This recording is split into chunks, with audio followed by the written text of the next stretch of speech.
Така, при този въпрос се получиха цели верни отговора. Става дума за бременността при хората. 9 месеца. И всички са отговорили верно.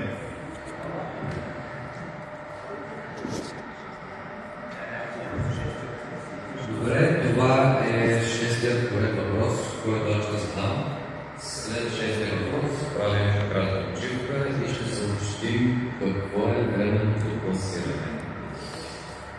Слушайте внимателно въпросът. Една мисъл, приписвана на Платон, гласи, че изкуството е форма на имитация спрямо природата. До известна степен философът е прав.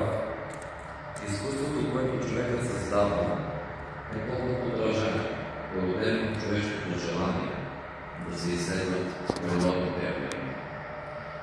Но хората не се вдъхновяват от феномените на природата, само за да творят изкуство. Често решенията на техниката също са подсказани от живата природа.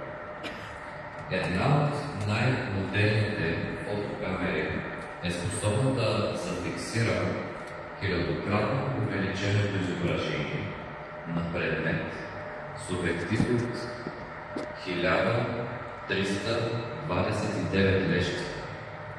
При нейното създаване за прототип е използвано окото на животно, чието кръгозор е такъв, че вижда всяка част от заобикалящото го отделно, но е събрано в едно цяло.